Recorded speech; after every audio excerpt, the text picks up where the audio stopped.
Hello guys, welcome to Amrish Vishwakarma YouTube channels. और आज हम लोग क्लास 10th के इलेक्ट्रिसिटी चैप्टर में जो प्रॉब्लम है उसको हम लोग डिस्कस करेंगे। तो पहले वीडियो में हम लोग 1 से 6 क्वेश्चन को डिस्कस किए थे, इंटेक्स क्वेश्चन को, और आज हम लोग इंटेक्स क्वेश्चन में 7 से आगे तक सीखेंगे। तो जैसा कि आप देख सकते हैं कि पहला क्वेश्चन है यहाँ पर है कि on what factor does the resistance of a conductor depends, यानी कि कोई कंडक्टर है उसका रेसिस्टेंस किन किन चीज़ों पर डिपेंड करता है।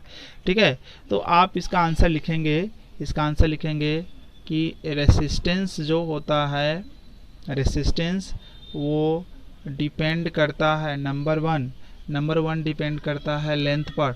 कंडक्टर का लेंथ कितना बड़ा है उस पर डिपेंड करेगा। एल ऑफ अ कंडक्टर का लेंथ कितना बड़ा है, तो कंडक्टर का लेंथ जितना बड़ा होगा, आपको बताया गया है कि जितना बड़ा कंडक्टर उतना ज़्यादा रेसिस्टेंस, और जितना छोटा कंडक्टर उतना कम रेसिस्टेंस। फिर दूसरी बात किस पर डिपेंड करता है क्रॉस सेक्शनल एरिया यानी कि ए ऑफ ए कंडक्टर, उस पर डिपेंड करता है स्टूडेंट। यानी कि ये इन्वर्सली प्रोपोर्शनल होता है, जितना ज़्यादा एरिया उतना कम रेसिस्टेंस, और जितना कम एरिया उतना ज़्यादा रेसिस्टेंस। और तीसरी चीज़ आप यहाँ देखेंगे स्टूडेंट, तीसरी बात यहाँ डिपेंड करता है nature of material of a conductor किस मटेरियल का बना होता है उस पर डिपेंड करता है हमारा रेसिस्टेंस, है ना। कॉपर का है, आयरन का है ना, मर्क्यूरी का है, किस चीज़ का हमारा बना हुआ है ना, उस पर डिपेंड करेगा हमारा ये जो है ना रेसिस्टेंस डिपेंड करेगा कि कंडक्टर का जो मटेरियल है उसका नेचर क्या है, यानी कि कंडक्टर किस मटेरियल से मिलकर बना हुआ है उस पर डिपेंड करेगा रेसिस्टेंस। और आप चौथा देखो स्टूडेंट, चौथा डिपेंड करेगा टेम्परेचर पर,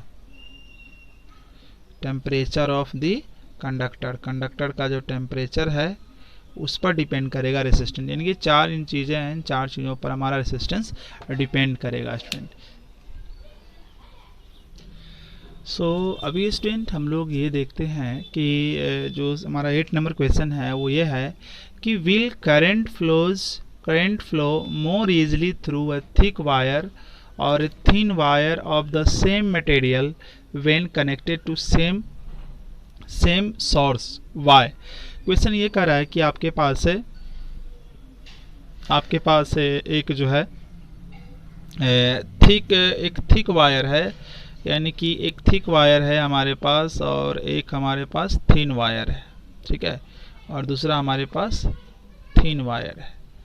अब हमें ये बताना है कि किससे करंट ज़्यादा फ्लो करेगा और क्यों ज़्यादा फ्लो करेगा। तो पहला चीज़ तो आप यहाँ याद रखिए कि ये थिक वायर है, तो सिंपल सा इसका कुछ ऐसे होगा, ये क्रॉस सेक्शनल एरिया उसका मैंने A1 मान लिया, ये क्रॉस सेक्शनल एरिया। ये थिन वायर है, तो थिन वायर है तो इसका क्रॉस सेक्शनल एरिया A2। तो पहली बात यहाँ देख लेते हैं कि जो क्रॉस सेक्शनल एरिया जो है थिक वायर का वो ज़्यादा होगा किसके, cross sectional area of thin wire का। यहाँ तक का समझ में आई बात। चलिए, तो A1 ग्रेटर देन A2, यानी कि थिक वायर है तो इसका क्रॉस सेक्शनल एरिया ये ज़्यादा होगा, ये थिन वायर है तो इसका क्रॉस सेक्शनल एरिया कम होगा, तो A1 ग्रेटर देन A2। ठीक है, और एक फॉर्मूला हम पढ़े हैं कि रेसिस्टेंस जो होता है एरिया का जस्ट इन्वर्सली प्रोपोर्शनल होता है। मीन्स जिसका एरिया ज़्यादा उसका रेसिस्टेंस कम, और जिसका एरिया कम उसका रेसिस्टेंस ज़्यादा। यानी कि एरिया और रेसिस्टेंस में इन्वर्सली प्रोपोर्शनल का रिलेशन है। तो इसका एरिया ज़्यादा है, इससे मीन्स इस वाले का जो रेसिस्टेंस होगा, इस वाले का रेसिस्टेंस होगा कम होगा, इसका एरिया कम है तो इस वाले का रेसिस्टेंस ज़्यादा होगा स्टूडेंट। इसके बाद ओम अंकल से हम लोग जानते हैं V = IR। ठीक है, तो अगर हम यहाँ I निकालने की फॉर्मूला पता करें तो V/R होगा। यानी कि V और I और R में क्या रिलेशन होता है, यहाँ भी इन्वर्सली प्रोपोर्शनल का, जिसका R ज़्यादा उसका I कम, और जिसका R कम उसका I ज़्यादा। यानी कि R1 लेस है R2 से, यानी कि R1 कम है, मीन्स I1 इससे करंट ज़्यादा फ्लो करेगा और इससे करंट कम फ्लो करेगा। यानी कि ये बात यहाँ क्लियर हो गई कि इससे जो है ना, यानी कि जो थिक वायर है, थिक वायर से करंट ज़्यादा फ्लो करेगा। तो यहाँ हम लिखेंगे कि यहाँ लिख लेते हैं देयरफॉर देयरफॉर, है ना, resistance of thin wire, thin wire का जो रेसिस्टेंस होगा यानी कि R2 is more than that of thick wire, thick wire से ज़्यादा होगा, थिक वायर, हैंस जिसका रेसिस्टेंस ज़्यादा होगा वो कम करंट को अपने से अलाउ करेगा, यानी कि इसका रेसिस्टेंस ज़्यादा है तो कम करंट को अलाउ करेगा स्टूडेंट, यानी कि ये ज़्यादा करंट को अलाउ करेगा, hence current in thick wire flows easily than in thin wire। तो ये स्टूडेंट इसका ये आंसर होगा। सो स्टूडेंट अभी हम इस क्वेश्चन को देखते हैं और ये क्वेश्चन ये है कि let the resistance of electric component, ठीक है ना, लेट द रेसिस्टेंस ऑफ, मान लिया जाए कि यहाँ पर कुछ एक चीज़ जोड़ दिया गया, आर रेसिस्टेंस जोड़ दिया गया या बैटरी से, ठीक है, आर रेसिस्टेंस है इसका और वी वोल्टेज है और आई करंट इससे फ्लो हो रहा है। तो यहाँ पर ओम का रूल लगाएंगे तो क्या होगा, V equal to I R होगा, ठीक है। अब क्वेश्चन ये कह रहा है कि मान लिया जाए कि हम रेसिस्टेंस को कांस्टेंट रखते हैं, मतलब हम कुछ चेंज कर रहे हैं इस सर्किट में, यानी कि सर्किट में हम चेंज कर रहे हैं, यहाँ पर हम लिख रहे हैं सर्किट में चेंज कर रहे हैं, रेसिस्टेंस को सेम रख रहे हैं। PD potential difference across the end of the component decreases to half. अब यहाँ पर जो है हमको क्या करना है, यहाँ पर हमें जो है इसको हाफ कर देना है पोटेंशियल डिफरेंस को, ठीक है। तो ये पूछ रहा है कि what change will occur with the current through it, तो करंट में क्या चेंज आएगा। तो मान लीजिए इससे करंट, इससे कितना फ्लो हुआ करंट, आई डैश हो गया फ्लो, ठीक है ना, आई डैश करंट फ्लो हो गया, और यही आपको बताना है करंट में क्या चेंज आएगा। यानी कि क्वेश्चन कर रहा है कि एक सर्किट था तो मैंने एक सर्किट बनाया, रेसिस्टेंस को आर दिखाया, वोल्टेज भी, करंट आई, तो ओम्स लॉ से ये फार्मूला जानते हैं। अब क्वेश्चन कर रहा है कि रेसिस्टेंस को कांस्टेंट रखिए, रेसिस्टेंस सेम रखिए, वोल्टेज को, पोटेंशियल डिफरेंस को हाफ कीजिए, तो करंट में क्या चेंज आएगा। तो यहाँ पर इस सर्किट से जो करंट फ्लो हो रहा है उसको मैंने आई डैश मान लिया, तो यहाँ पर ओम्स लॉ लगाएंगे तो क्या लिखाएगा, हमको V हमको चाहिए, तो V हमारा यहाँ V/2 हो गया, फिर हमें I चाहिए तो यहाँ पर I हमारा I डैश हो गया, और R तो यहाँ पर R ही हो जाएगा, ठीक है स्टूडेंट। अब यहाँ अगर हम देख लेते हैं ये V है तो V का वैल्यू ऊपर से आप क्या जानते हो IR, तो IR कर देंगे और नीचे 2, ये V का वैल्यू रख दिए। यहाँ हम लिख देते हैं कि putting the value of V के वैल्यू रखने पर, तो V का वैल्यू रखेंगे तो ऐसा आ जाएगा, और यहाँ हमारा आ जाएगा I डैश R आ जाएगा। तो स्टूडेंट R कैंसिल हो गया, तो I डैश कितना हो गया, I डैश हो गया I/2, यानी कि इस सर्किट से जो करंट फ्लो होगी, इस सर्किट से करंट फ्लो होगी उसका हाफ होगा। यानी कि हम ऐसे कहेंगे, इसको हम ऐसे कहेंगे कि current in the component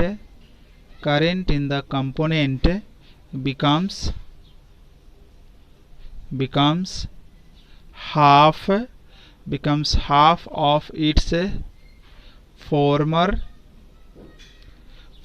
value, मतलब शुरू में जो करंट जितना था उसका अब इसमें हाफ हो जाएगा। कब, क्योंकि R को सेम रख के वोल्टेज को हाफ कर देंगे तो इसका भी हाफ हो जाएगा स्टूडेंट। तो इस तरह से इसको हम लोग सॉल्व करेंगे। सो स्टूडेंट अभी हम लोग देखेंगे क्वेश्चन नंबर 10। क्वेश्चन नंबर 10 का ये कह रहा है कि why are coils of electric toasters and electric irons made of an alloy rather than a pure metals. Means ये इसका मतलब हुआ कि इलेक्ट्रिक टोस्टर और इलेक्ट्रिक जो आयरन है इसका कॉइल जो होता है वो एलॉय का क्यों बना होता है, प्योर मेटल का क्यों नहीं।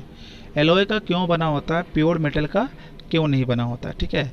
तो आप यहाँ देखेंगे, फिर से एक बार क्वेश्चन को समझिए। क्वेश्चन ये कह रहा है कि इलेक्ट्रिक टोस्टर, इलेक्ट्रिक आयरन्स का जो कॉइल होता है वो एलॉय का बना होता है और प्योर मेटल का क्यों नहीं। तो पहले जान लेते हैं एलॉय क्या होता है। एलॉय को समझते हैं। एलॉय जो होता है मेटल को मेटल के साथ मिलाने पर, मेटल की एक डेफिनिट मात्रा लेकर, निश्चित अमाउंट लेकर, मेटल की डेफिनिट अमाउंट लेकर मिलाते हैं, उसको एलॉय बोलेंगे। मेटल और नॉन मेटल की डेफिनेट अमाउंट लेकर जो चीज़ें बनाई जाती है वो एलॉय बोलते हैं उसको। तो अब इसका हम लोग आंसर देखते हैं, क्यों इलेक्ट्रिक टोस्टर और इलेक्ट्रिक आयरन्स का जो क्वाइल्स जो होता है वो एलॉय का बना होता है, प्योर मेटल का नहीं। तो आप ऐसे कहेंगे कि जो एलॉय होता है, आप रीजन देंगे कि एलॉय जो होता है वो डज नॉट ऑक्सीडाइज्ड, एलॉय जो होता है वो ऑक्सीडाइज नहीं होता है। मतलब ऑक्सीडाइज होने का मतलब कि burn easily at high temperature, high temperature पर बड़ी आसानी से ये जलते हैं, ठीक है। वेयर एज, जबकि प्योर मेटल की अगर हम लोग बात करेंगे तो प्योर मेटल, ठीक है, प्योर मेटल जो होता है, यहाँ आप alloy does not oxidize, alloy does not oxidize का मतलब ये हो गया कि एलॉय जो है, यहाँ ऐड जोड़ दीजिए आप, डज नॉट बर्न, यानी कि हाई टेम्परेचर पर बर्न नहीं करता है, ठीक है ना। जबकि जो प्योर मेटल होते हैं, वो प्योर मेटल जो होते हैं वो बर्न्स करते हैं at high temperature, high temperature पर जलने लगते हैं, बर्न एट हाई टेम्परेचर। तो इसीलिए स्टूडेंट जो होता है, इसीलिए स्टूडेंट आप देखेंगे कि प्योर मेटल का क्वाइल्स नहीं बनाया जाता है इलेक्ट्रिक टोस्टर में और इलेक्ट्रिक आयरन में। रीज़न ये है कि हाई टेम्परेचर पर प्योर मेटल बर्न करता है, जबकि हाई टेम्परेचर पर एलॉय बर्न नहीं करता है, मतलब ऑक्सीडाइज्ड नहीं होता है, ठीक है। दैट इज़ द रीज़न कि हम लोग टोस्टर के क्वाइल्स, आयरन के क्वाइल्स को एलॉय का बनाते हैं, प्योर मेटल का नहीं बनाते हैं। सो स्टूडेंट, आज की वीडियो का लास्ट क्वेश्चन हम लोग कर लेते हैं फटाफट। तो ये जो लास्ट क्वेश्चन वो ये है कि विच अमंग आयरन और मर्क्यूरी, आयरन और मर्क्यूरी में कौन है हमारा बेटर कंडक्टर, और यहाँ दे दिया है resistivity, resistivity of iron, resistivity को रो से डिनोट करते हैं, और F E resistivity of iron कितना दे दिया है हमारा 10.0 इंटू 10⁻⁸ ओम मीटर, और यहाँ दे दिया resistivity of mercury H G, mercury का सिंबल होता है 94.10⁻⁸ दिस, ठीक। ये तो अब आपको बताना है कि इन दोनों में, फर्स्ट क्वेश्चन हम लोग डिस्कस कर रहे हैं, इन दोनों में कौन सा बेटर कंडक्टर है। तो आप एक फार्मूला पढ़े हैं कि R = rho L upon A। अब R और रो में क्या रिलेशन होता है, R और रो में डायरेक्टली प्रोपोर्शनल का रिलेशन होता है, डायरेक्टली प्रोपोर्शनल का रिलेशन होता है। मतलब आप इन दोनों को गौर से देखें, इन दोनों को गौर से देखेंगे तो ये रिलेशन होता है। यहाँ हम इसको लिख दे रहे हैं, इस चीज़ को यहाँ लिख दे रहे हैं कि R is directly proportional to rho. अब इन दोनों को गौर से देखें तो आप पाएंगे स्टूडेंट की जो Hg का रो है वो बड़ा है रो किसके, Fe का।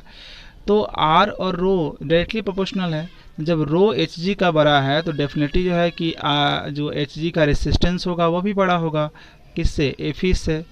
और जब Fe का रेसिस्टेंस ज़्यादा है, Hg का रेसिस्टेंस ज़्यादा है, तो एक और फॉर्मूला आप पढ़े थे I = V/R। मतलब अगर इन दोनों में हम आपसे रिलेशन पूछें तो ये इन्वर्सली प्रोपोर्शनल हो गया, यानी कि जिसका रेसिस्टेंस ज़्यादा उसमें करंट कम फ्लो होगी, यानी कि Hg का रेसिस्टेंस ज़्यादा है, यानी कि Hg से जो करंट फ्लो होगी वो लेस करेगी, कम Hg से करंट फ्लो होगी, किसके तुलना में, आयरन की तुलना में Hg से करंट कम फ्लो करेगी, आयरन से करंट ज़्यादा फ्लो करेगी स्टूडेंट। इसीलिए हम कहेंगे कि आयरन से करंट ज़्यादा फ्लो करेगी, मीन्स आयरन यहाँ जो हुआ is a better conductor than mercury. अब इसमें स्टूडेंट बी नंबर पूछ रहा है कि सबसे बेस्ट कंडक्टर कौन होता है। तो इसको आप याद रखिए, सबसे बेस्ट कंडक्टर होता है वो सिल्वर होता है, इसका सिंबल Ag होता है, क्योंकि वो ज़्यादा से ज़्यादा अमाउंट ऑफ करंट को अपने से पास करने के लिए अलाउ करता है। तो स्टूडेंट ये था NCERT के इंटेक्स्ट क्वेश्चन, और आगे भी ये कंटिन्यू होते रहेगा, और स्टेलिन मल्होत्रा भी हम लोग बनाते रहेंगे, बट सबसे जो ज़्यादा इंपॉर्टेंट है वो पहले NCERT, उसको हम लोग कवर करेंगे, NCERT एग्जाम्पलर को। तो स्टूडेंट आज की वीडियो में इतना ही, अगले वीडियो में से आगे सीखेंगे। Thank you for watching and keep learning and keep supporting me. Thank you.